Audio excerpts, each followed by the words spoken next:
is that most elicited a lot of reactions and talks on social media, and well, of course, we bring expert opinion by bringing experts here to talk about these issues.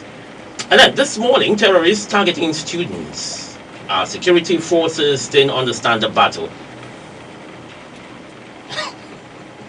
Retired Colonel Stan Labo telling Nigerians they didn't understand they misread, they misinterpreted.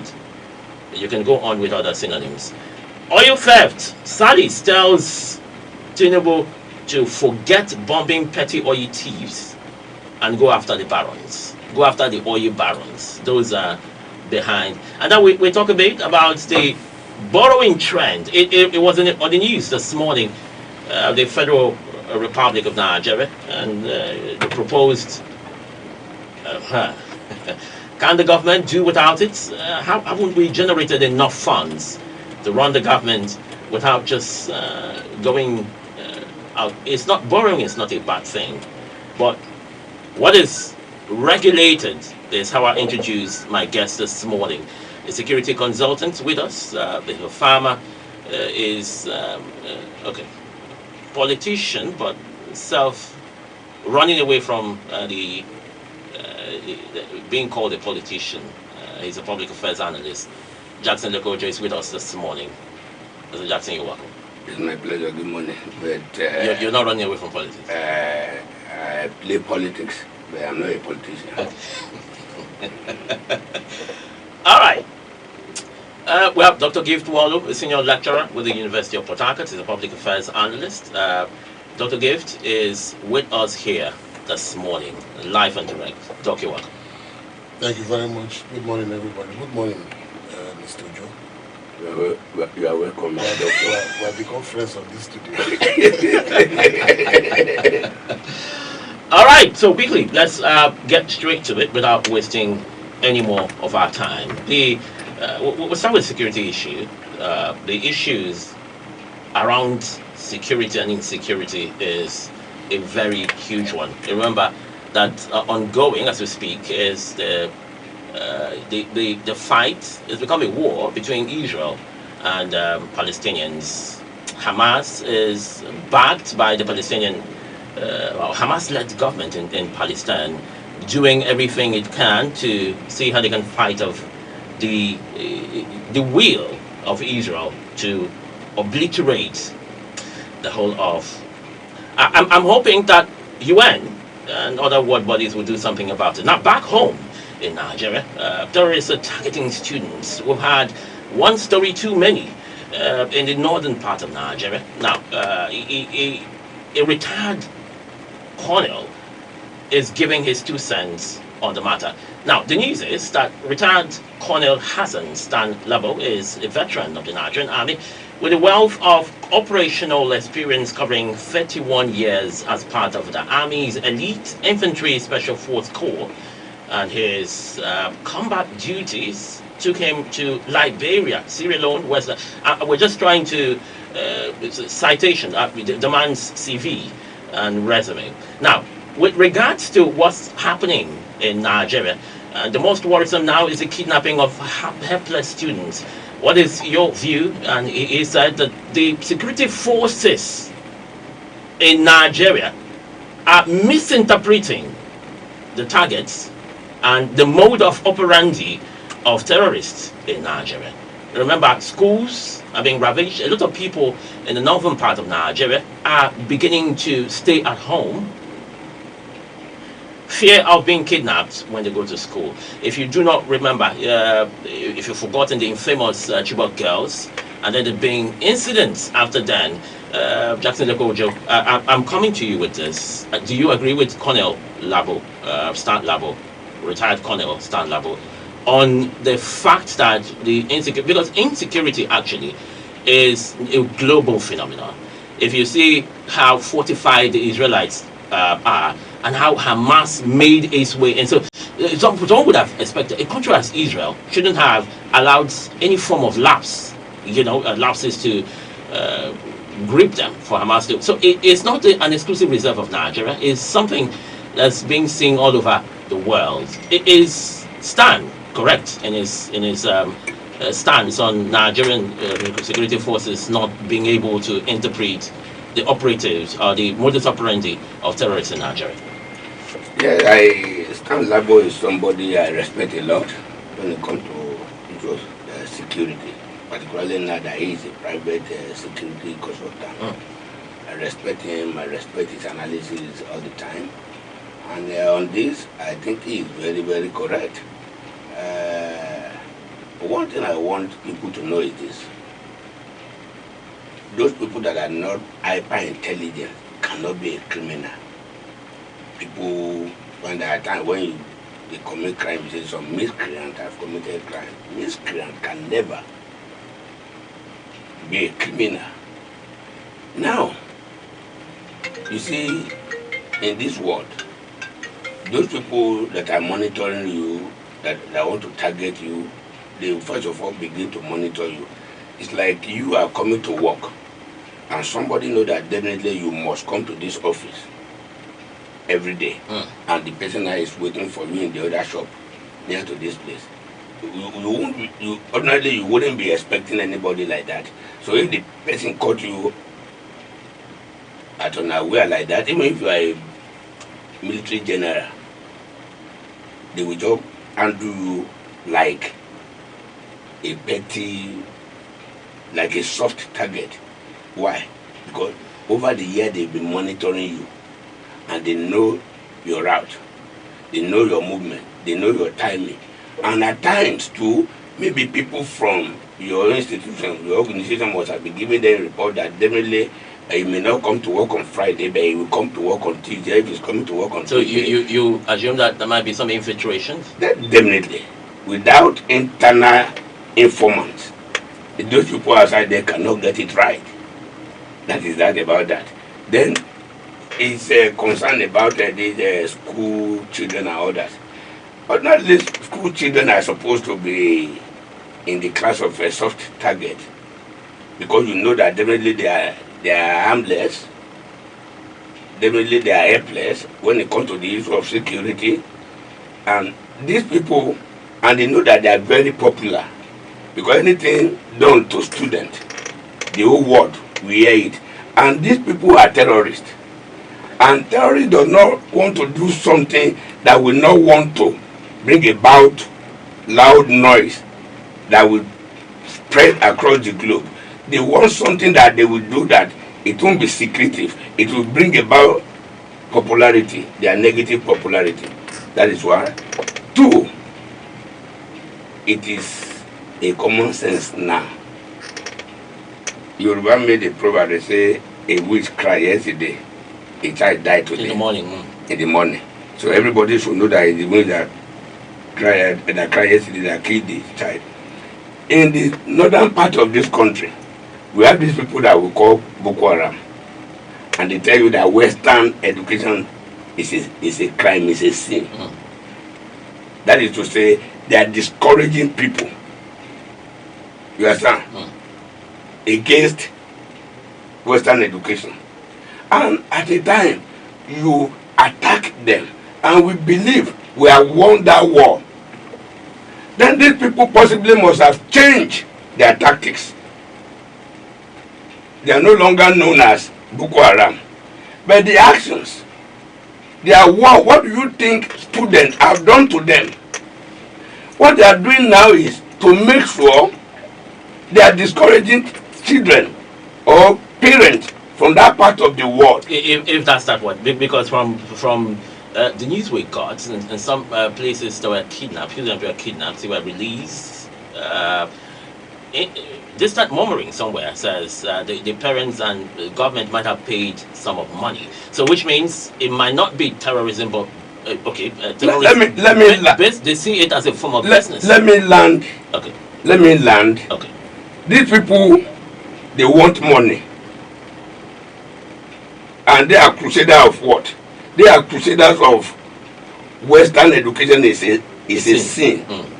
And they still want money to continue their crusade. Hydra-headed now. So I think it's two-edged sword they are using. One is to make money, the other one is to discourage the Western education. Because there is no way a child will be kidnapped. A child that is kidnapped and possibly the parents sold their properties to release him, maybe after 90 days. For you to give that child orientation to go back to school may take more than 2-3 years. So, at the end of the day, they have secured two things. They have gotten money and they have discouraged children from going to school. Okay. In the northern, I am very, very close to the northern Nigeria. Government in the past in the northern Nigeria, they beg children to go to school. They give them every Friday, they give them soap. They give them detergent. To go to school. That they will use to wash their uniform. They give them food. They beg them to go to school. Children do not want to go to school. Is there a reason why that is happening? There is no reason other than the poverty. There is poverty. The poverty level in the northern Nigeria is unbearable. Education, primary and secondary school is free. People are not ready to. Because another problem is, I have a friend. He's a popular person. He has 65 children. 65 children. He's a known name in this country. Does he have the means to cater to those children? Well, those Adodogwa, the immediate past leader of the House of Representatives, he brought all his wife to the floor of the Senate and he declared that he has about 52 children. Yes. It was not a secret thing. So a lot of them, you have to see a poor farmer married to 4 wives. And their belief is that if one born 6, you must make sure the 4 born 6. A poor farmer, I'm not a poor man. In any calculation you want, the way you want to put it, I'm not rich, but I'm not poor. I have 2 children. But a poor farmer that I can even employ to be my guard now has 6 wives with 4 children. So at the end of the day, they are not able to cater for this, and this is what they call almajiri.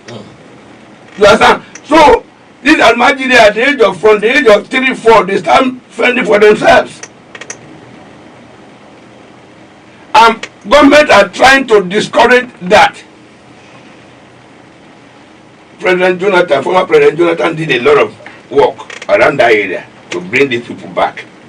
You understand? So now they know that in the northern Nigeria, children are very reluctant, particularly the children of the poor or the children of the middle class even.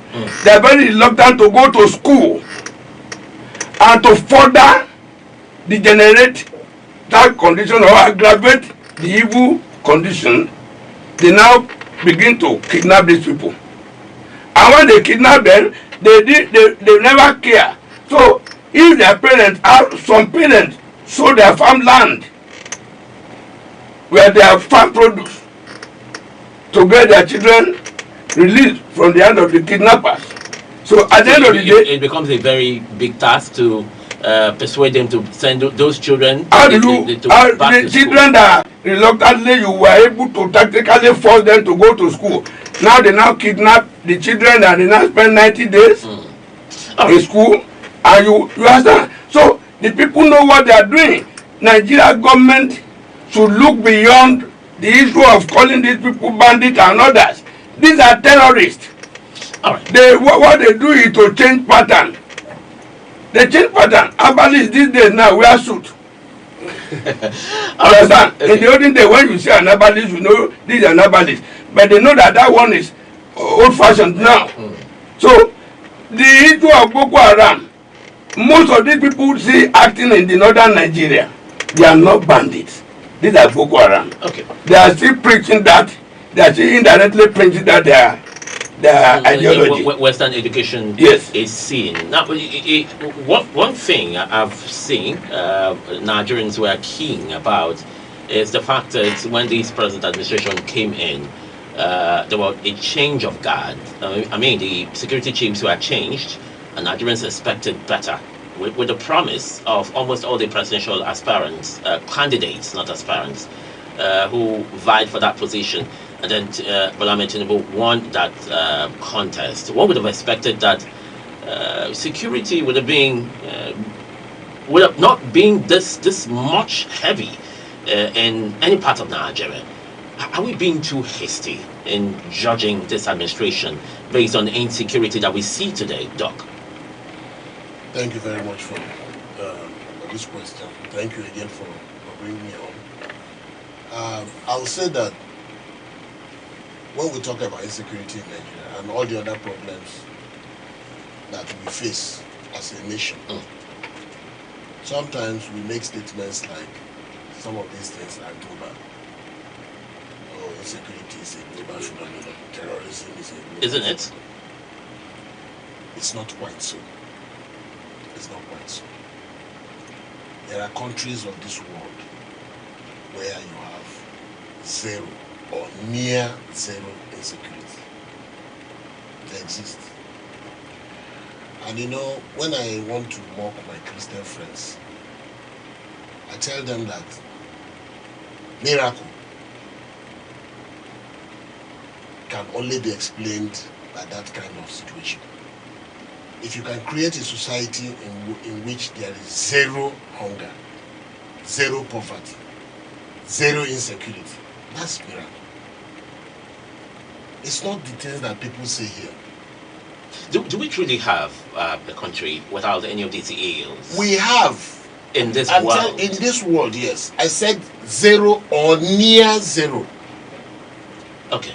I mark my words. Yes. Zero or near. There are some countries that in one full year, there is not one report of incidents? Of, yes. Crime? Yes. Crime. No. I'm wrapping my head around. You can find out later. Okay, I'll do that. In the same vein, you have societies in which you have zero or near zero illiteracy. There are societies in this world, the rate of literacy is 100%. You can Google it. There's a country called Luxembourg, for example. Yes. They have 100% literacy rate. When you talk about industry and industrialization, when you talk about climate action, in fact, Cosby, the world agreed on what is called Sustainable Development Goals as a way to bring about sustainable development of the world. Countries of this world signed up to that document and agreed that they will go back home and implement actions that will bring about the realization of those goals. For me, what we are doing in Nigeria, which is how we have always done it, to think that there is a change of government that can come and within a short period things will become, Nigeria will become an Eldorado, for me, it's insanity. It's madness, total madness. Why do you say that? Total madness. Why?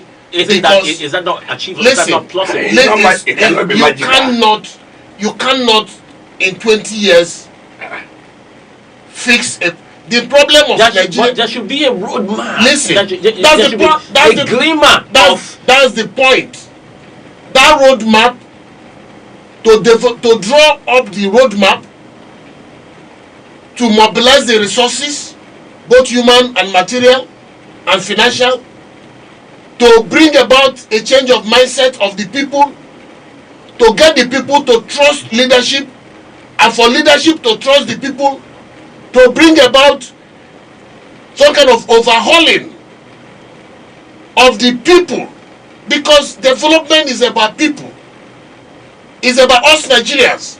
knowing what to do, and having the patriotic zeal to do it. It's about the leaders mastering their art, knowing that leadership that worked 20 years ago may not work today.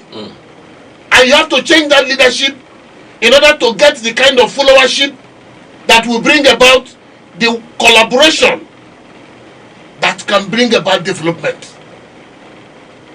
I don't believe in quick fixes. I don't believe in blame game. I don't believe in, people thinking that there's somebody somewhere who has a magic wand. Forget about the rhetoric of politicians. A politician wants to win election, so he comes and tells you, if I get on board, I will do this, I will do that, I will do that. And I tell you something, sometimes when politicians, especially in this part of the world, when they do their campaigns, where do they go to do campaign? They put a platform somewhere and mobilize party members and whoever is free to attend to come to that place, and then they wait and wait and wait and wait, and then the big masquerade comes and utters a few things, and people just hail, hey, and this and that, and then they go back. Have you wondered why Nigerian politicians don't go to our universities to campaign? Have you asked yourself that? Why is it that the way we see it in America and other places, you see a politician go to the university, they organize town halls, and people talk to yes, people. They talk with the business community, they talk with scientists, they talk with historians, and these people will make them to understand that what you are saying, even though it is a good and ambitious goal, that you have to break it down into smaller, objectives and actionable items, and then you have a roadmap and a timeline, and then you're asking the question, where will the money to do this thing come from? Yes. And you're asking the question, who has the skill and where will that to do what? And then at the end of the day, you have a structure, and you are changing the cultural landscape and making the people to understand that when these things are put together, see, let me tell you, even what we call religion in this part of the world is doing a great harm. That our people believe that on a Monday such as this, if you don't go to work and instead you go to a prayer house and some man of God comes there to utter declarations and tell you that this and that will happen, You work. if you believe, You work, but you and the don't work. people who have not gone to work, let me tell you, in America, the Americans will tell you that work is worship. Work is worship. If you don't work, you don't eat. If you live in an environment in which people don't know that there is something called investment, that there is something called savings. Many of us complain that our salaries are poor, we are not being well paid, this and that and that. The little that you are paid, what do you do with it? In other parts of the world, we have read stories of people who, from nothing, built great wealth and great companies, and they contribute to the economies of their countries, and they help other people get out of poverty. What is happening in Nigeria? Everybody wants to collect money, from the government official to the least person. Everybody is entitled to some kind of payment by some godfather, Father Christmas government. Unfortunately, time was in this country when we were talking about oil boom, when we were saying that money was not our problem, but how to spend it. We have spent the money quite all right. All of us, we have enjoyed it one way or the other. We have earned salaries. We have been paid salaries that we didn't quite earn. Yes, many Nigerians collect. Many people. So you're saying the blame shouldn't be limited. Come on, it should come touch on. every part of the Come pot. see. But again, if we roll on that trajectory, of blaming everybody. It will look as though there's no end in sight and That, there's no solution. that is the only way. That is, see, the Bible says. Do we have a solution to this? The Bible problem? says. The Bible says that for all have sinned and come short of the glory of God. All. It didn't say some people. It didn't say government officials. It didn't say leaders. It said all. And I believe the Bible was talking to Nigeria and Nigerians when he said that. We all have sinned and come short of the glory of God. If we come back to our senses, we will have to come back together as a people and agree that the time for us to fix our country has come. But there's a rallying point. A rallying. Yes, that rallying point is leadership. Leadership must lead the charge. Leadership must lead the charge. But like I said, it starts with the leader or leadership, as it were, because we have leadership at different levels. There's leadership at the federal, state, local government, community, business, church, family, and all of that. Leaders at these various levels must first understand their work. The work of a leader at the federal level is not the same work as the leader at the local government level. It's not the same work as the state governor. It's not the same work as a commissioner or a CDC chairman in a community or even a chief, and so on and so forth. The leaders in our churches have a role to play. But first, they need to understand that what that role is, and then they need to ask themselves whether they have what it takes to be able to function on those roles. All right, we need to start inquest. We need to start asking ourselves questions as to whether, I mean, as leaders, as to whether we're doing the right things and on the road to making Nigeria a better place. If you just tuned in, we're live on Facebook. You can watch live. So distance is not a barrier. You can watch it from all over the world. Even if you're jetting out of Nigeria now, wherever you are on the plane, you can watch www.facebook.com/Wish99.5 FM live. We're live on TV. No, not live on TV. We'll be relayed on Atlantic Television Network at 8 p.m. Every evening, weekdays. You see Les Talk and see Jackson Lekoji. You see Dr. Gift Wallu right there on the television. Where they're on StarTimes. We are on StarTimes 194. Going on, we talked about. Dr. Gift talked about it should be a change in attitude, a change in the way we see things, and Nigerians have never stopped asking questions. But what I took out from his narrative, his commentary, is that the blame should not be one-sided. It should go round. The President of the Federal Republic of Nigeria, led by the President of Federal Bola Ahmed Tinubu, has concluded plans to secure a fresh $1.5 billion loan, a facility from the World Bank. And the Minister of Finance and Coordinating Minister of Economy, Wale Edun, who recently got an appointment international, said that the move is part of efforts to address the fiscal gap in the 2023 budget. And one was asking, a little mosquito asked me this morning, what happened from the money we saved from subsidy removal? Why are we still borrowing now? Do we still have the capacity to sustain the debts that because servicing of debt is running into billions of naira every month. Servicing, not the debt itself. So do we have the capacity to sustain this? Can we survive this? And we're going to leave a burden for generations to come? I mean, 20 years from now, 30 years from now. I want your reaction, Jackson Lekoji. And I like the fact that you well, I will have to just say something, because somebody challenged me last week here. How can I be chieftain of a party I see begin to criticize the government? But then, I think that is what I should do. I'm a pragmatist, so I have to do that. Just like you have said, just like Dr. Giftwald has said, in Nigeria here do we ask questions?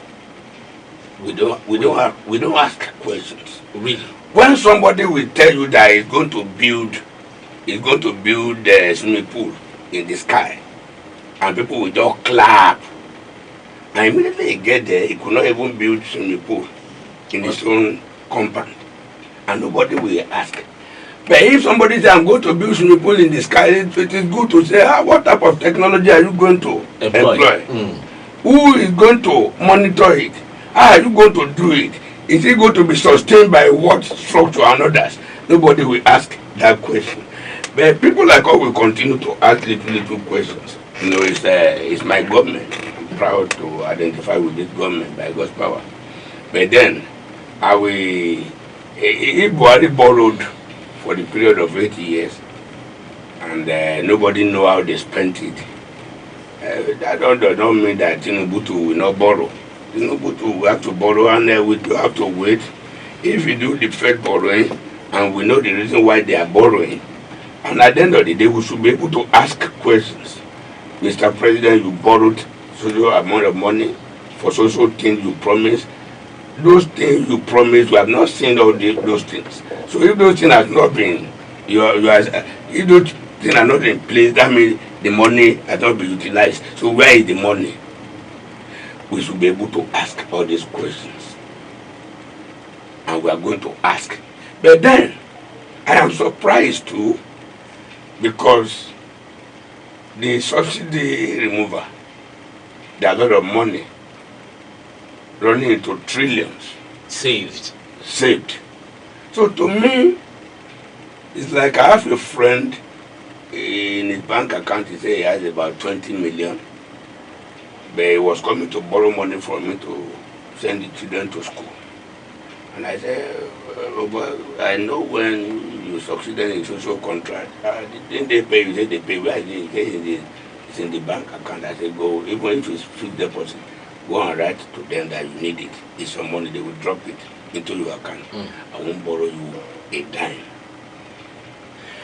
If we are going to borrow through the IMF or through the World Bank, and these people have the capacity to know what we earn, the people should be able to call Mr. President, you have such amount of money somewhere that you earn. How did you spend it? Go to that one. We cannot be keeping savings, and we are borrowing that we accrue more credit and more interest that will be aggravating our problem. So to me, even if I belong to the downtrodden, the lower cadre of the district, I belong there. If our voice are not heard, I think we have some progress.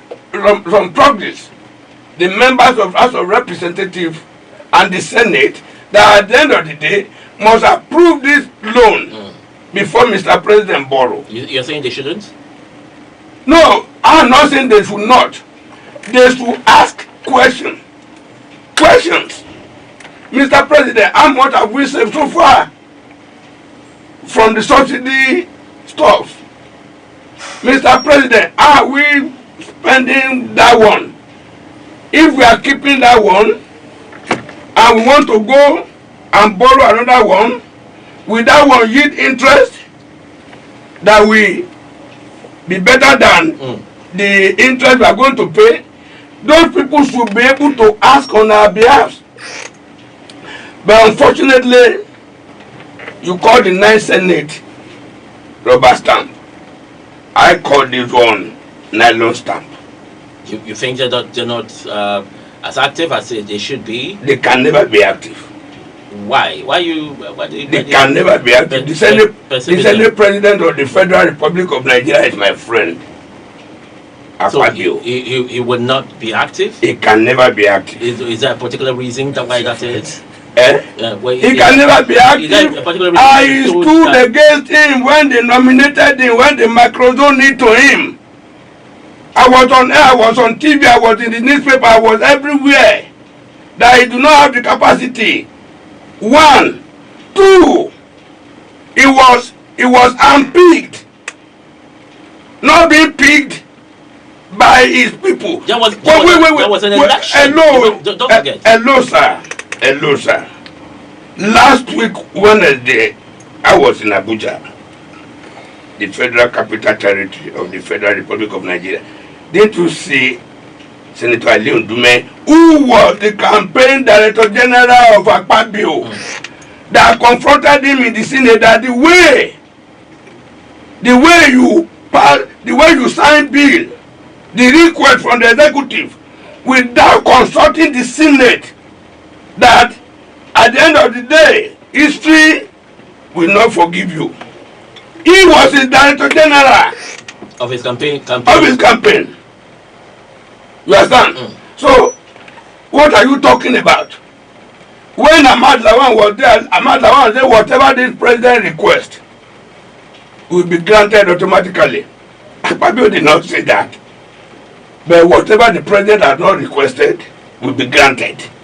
I like the fact that that's your opinion, and that is my opinion. You have the ultimate right to express it. As a Nigerian, I'm not talking about Nigeria. I'm not talking about Cameroon. I'm talking of Nigeria. I have voters card. I voted. So what are we talking about? I pay tax. Yes. Am I getting what I'm supposed to be getting from government? Earth. I pay private hospitals, education, private schools for my children. Road, where is the road? Because there's no way anybody could construct private road in Nigeria. Dr. Ogift, what you say that it's road in River State? I don't really know why you might be saying that. No, I'm supporting you. Wait, I'm supporting you. But in River State, I think we have private roads. Private roads? Not private road. Government of... See, I don't believe in the former governor Inso Wike. I'm not close to him in any way. But when you talk of all those things, about 3 days ago, I was driving with my driver. We were on top of one flyover. I was driving there for the first time. And I said, this man tried. Because if this man pocket this money, if you pocket the money, he will leave the office. Nobody will see questioning. For him to have done this, he tried. There is road in River State. All right. But go to Kogi, you will know what I'm talking about. You understand? So, we should ask questions. Okay. The National Assembly should ask Mr. President the questions. You know what? I like to come in here. You understand? I like the point that he's talking about asking questions. But you know what? Again, this is where we miss it as a people. It is not. It is good and important to ask questions. But the questions shouldn't be more from the people to the leaders. Where should it? Where It should be more from the leaders to the people. Question asking. Yes. To ask us. It should be more of questioning or question asking by the leaders. In what form? Yes. In the form that the man who is leader, unlike what we think, is not a superman.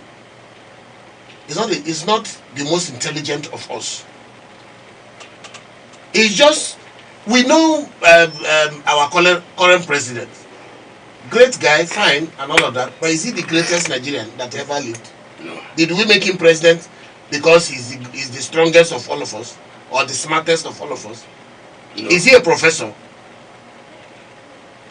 Now, we think that we should be asking our leaders questions and for our leaders to provide answers. Wrong. Maybe that's in the wrong context. If something happens and a leader did not give a proper account of his or her actions, listen, we should ask questions. It is not so. Multiple problems require multiple perspectives. Okay. Do you agree? Quite well. What we do is that all of us, multiple questions going to one person. Everybody, National Assembly, Leko Ojo, Gift Wallo, Cosby, journalists, everybody is asking one person, asking the leader to provide answer to questions. And I am saying that it is one of the reasons why we are where we are. Because that man that you are asking, all of us are asking, doesn't have the answers. It should be him asking for answers from us. What do you want? What do you want? What should we do? See, why do you have universities? Why do you have professors that are paid from public funds? They are professors, they are experts. You have business people. They are the ones who will be affected by the policies. They should be the one telling you, not the other way around. Do you get the point I'm making? I do. But here, even the leaders think that because they have been called leaders, and let me tell you, leadership is not about the position. No. It's not about the fact that you are called governor or president or whatever. No, that's position. Leadership is about, as the name suggests, it's about providing direction. It's about providing, purpose. We are doing something. Why are we doing it? See, now look at the paradox. Who is the richest man in Nigeria today? Aliko Dangote, right? Who is the highest borrower in Nigeria today? Aliko Dangote. Which country is the richest country in the world today? America. Which country is the highest borrower in the world? America. So what's wrong with borrowing? Do you have any problem with borrowing? No, I don't. I have problem with borrowing and misappropriating that. Borrowing and misappropriating. Borrowing in that client. The point has to be made. There's nothing wrong with it. It's not about. I'm talking about in our own client. Mention Dangote. It's in our client. It's a private entity. It's a private individual. Yes. Then I gave you example of a borrower country that is also the richest country. It means that there's nothing absolutely wrong with borrowing. No, yes. I quite agree with now the question is, what are you borrowing for? Why should we borrow? On what are we going to spend the borrowed funds? How are we going to get back the money and to be able to pay back? Period. If you borrow money to fund consumption, you get yourself into more trouble. Okay. If you borrow money for production, you make more money, and then you are good to go. Where we are now currently, Nigeria needs to borrow and borrow. If you ask me, we need to borrow and borrow. All right.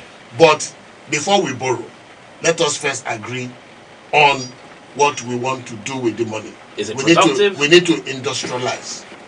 We need to ramp up our infrastructure. We need to invest on things that can bring more money to enable us not only pay back, but have money to pursue other things that are important to us. All right. Time to open up the phone lines quickly. We're really out of time. 0907-084-9073. 0907 0849073 0702 5002007. Let me take that slowly. 0702 5002007 and then 0907 0849073. When you call in, stay far away from your radio set so we don't have a hold back. Hello?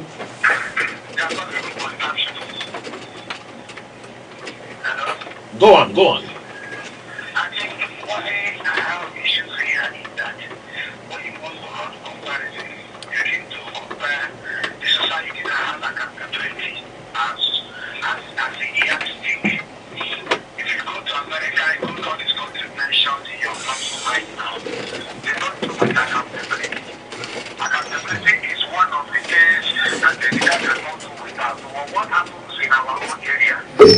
That even a budget of a state is even sometimes the citizen does not know.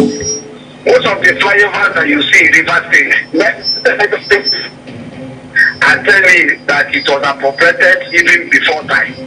But what we saw is that it's a fantastic construction. Nobody asks for accountability. So if federal government, upon my support for this subsidy removal, with the hope that the past government borrowed a lot of money based on the fall in oil price.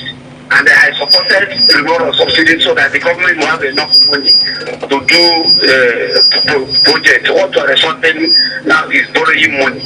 And such borrowing money, nobody have already said, okay, this is where we are focusing. Are we focusing in electricity? Are we focusing in providing roads or school or infrastructure? Which area?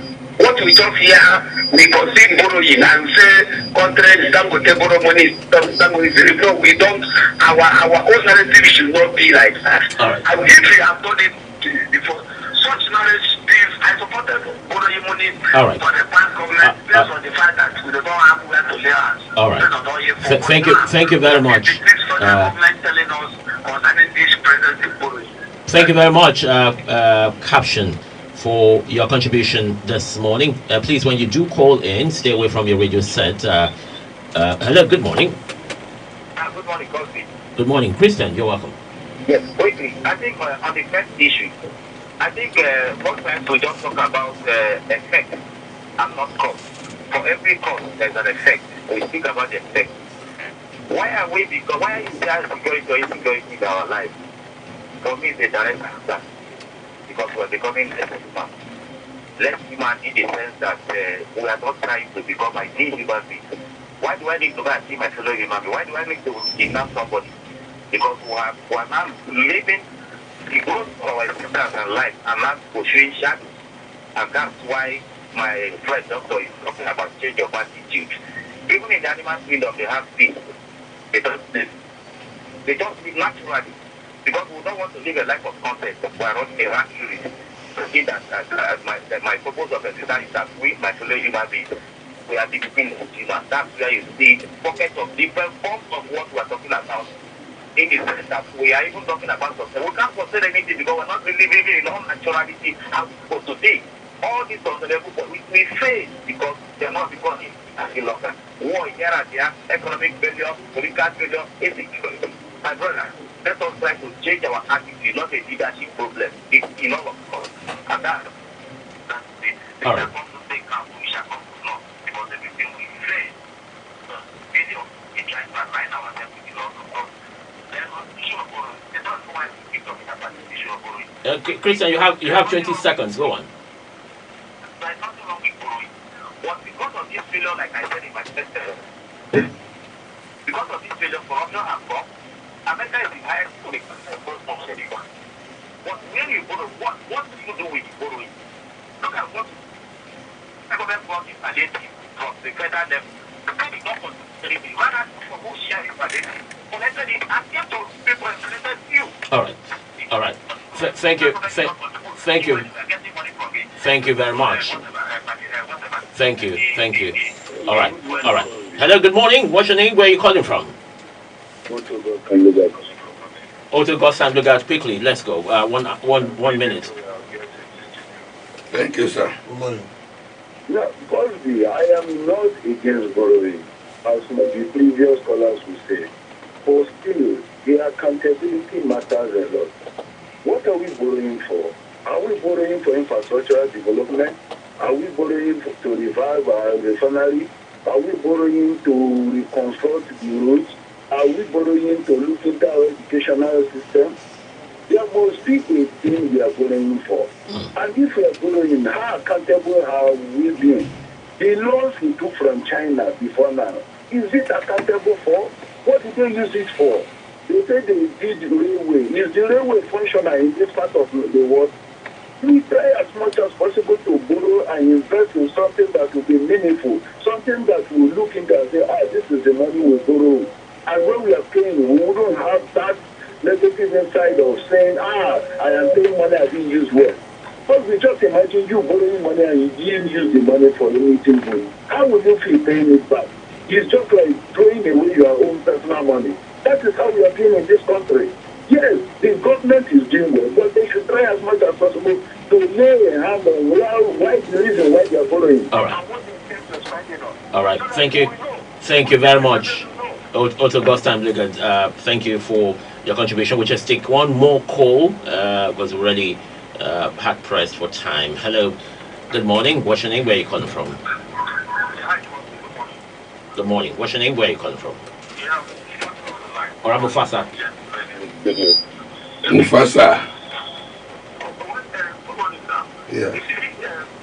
For me, I think even Nigerians, we are more or less professional complainers. Right? To say leaders are products of society. There is not somebody who just become one and try to be president or governor of anywhere. Look at the people that brought them into office. Whether you want to explain yourself by saying that the process that brought them and all of that, but on election day, you see people coming out to fight, kill themselves, just to select these people. At the end of the day, we will not start complaining. Now let us take a good look at this scenario. This subsidy they say is wrong. What I think that is wrong cannot be paying subsidy for products that we actually we actually see. Now the government they told us that they stopped paying subsidy and they are saving money. Just recently, market just came out to reveal to us that the government is still paying subsidy. Now they can answer the question of what is the government not saving? Obviously, we are not saving anything. Because if you want to compare what is the landing cost of petrol and what you are buying petrol, it is quite obvious that something is happening within that sector that we don't know about. That is on one side. The lawyers also look at borrowing.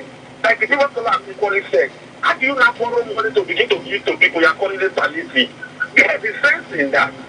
So for me, you see, these leaders that we keep talking about, until we realize that we are also part of the problem by giving them the opportunity to serve in that capacity. Because if we say we don't want them at the level of the election, there is no way we can automatically transform themselves into president, governors, and local government chairmen. All right. That's my position. Thank you very much for making it short this morning. I think we'll drop the calls full there for now. I think this morning, and then conclude on this matter.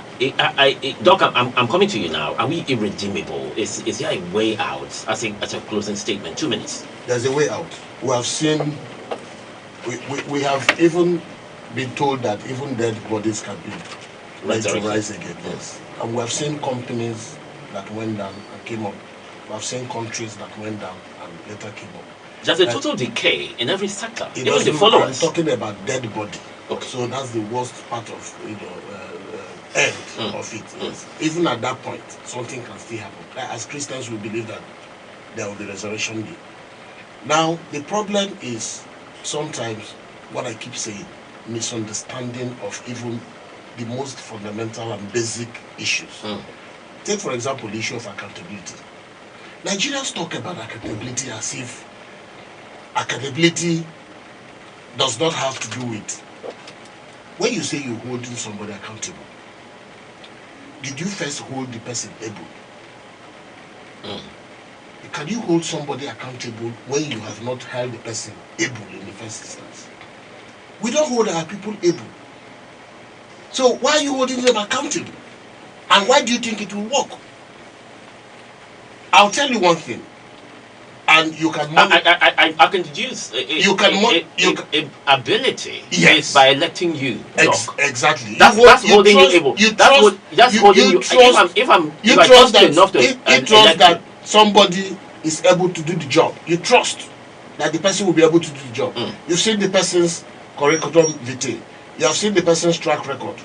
You have an idea of what the person has been able to do in other places where the person had responsibility to do something. The person owned his work and also owned the outcome. Now, I want you to look at I think that's the highest decision-making body in China. They call it the Politburo. They meet and it's like what they call their own Congress, the Congress of that Communist Party of China. When they meet, monitor it and see the kind of thing that goes on. It's a meeting. It's not like the jamboree that we call congresses here. It's 1 week of people sitting down to think, monitor progress, technical sessions. Experts are brought in from wherever, including people who are not Chinese, that they believe can make them make sense. of what they are doing. And at the end of the day, agenda is set and responsibilities are assigned to people, not on the basis of friendship, but on the basis of ability to deliver. People are punished for failing to deliver. They default. Yes, it is this kind of arrangement that brings about the development that you see. Not people sitting down in the comforts of their houses and making statements of blame, calling people names, and then absorbing themselves. It doesn't work that way. We must sit down as a people and begin to look at ourselves eyeball to eyeball, and then face the issues and proffer actionable, feasible, and reasonable solutions to our problems. All right. Thank you very much, Dr. Gift Wallow. Jackson Lekojo, quickly, let me come to you. In 2 minutes, I mean, Doc has made it seem as though Nigeria, I quite believe that he's patriotic. He feels that we are redeemable. I want to know if you told the same line. Is it plausible with what we're seeing, with the insecurity, with the hunger, with this hydra-headed criminality? Well, the situation is still redeemable. But then, through which means? Because the superiority of our leadership in Nigeria is like the supremacy of father over his children. You understand? That's why they impoverish, they weaponize poverty. So in order for people to believe in them before they can be fed. And that is what is bringing about high level of criminality. But I think there is opportunity for people to revolt. You revolt in what form? A peaceful revolution. A peaceful revolution is not to go to the street and all that. Electoral revolution. Election is coming up in Bayelsa very soon. People will revolt there through their ballot. Through the ballot. And people will wonder, will it count? That's the question on everybody's lips. Not everybody, but Nigerians. I still want to tell the world that this is not all elections that are riggable. There are some elections that are not riggable. Did people, I'm sorry to come in here. Did people not revote when Olusegun Okorocha was voted in as governor of Imo State? A doctor. What changed? That is why I don't want to be a politician. No, I'm asking you. So people voted and made Okorocha the governor of Imo State. That's the only way.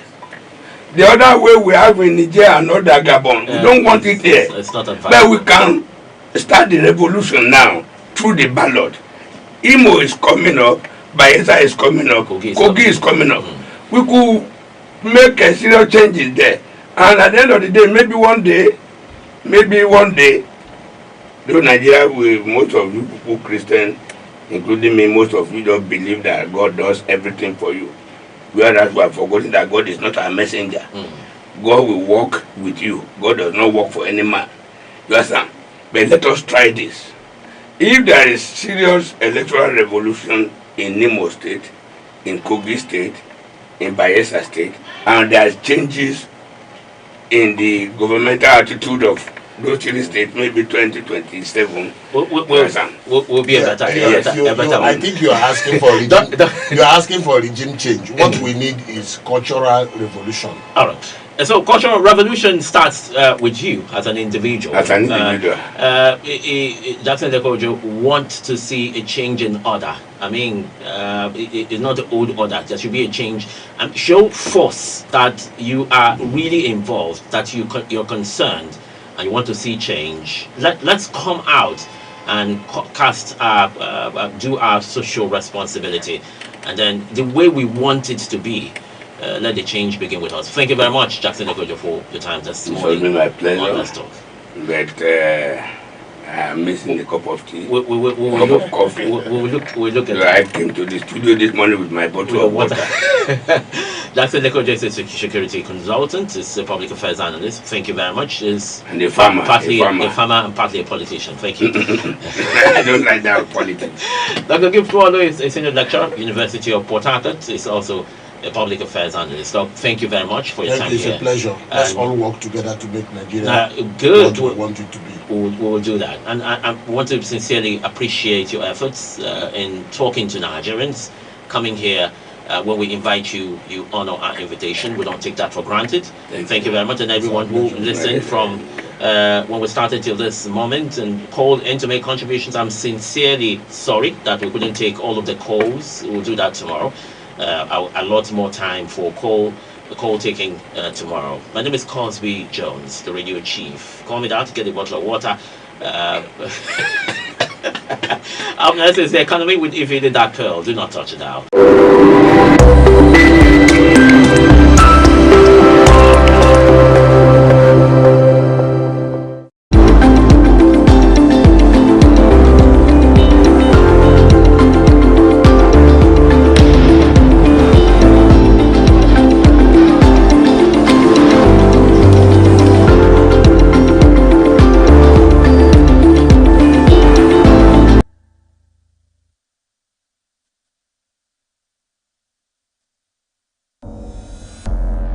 Every day our lives are changed by history.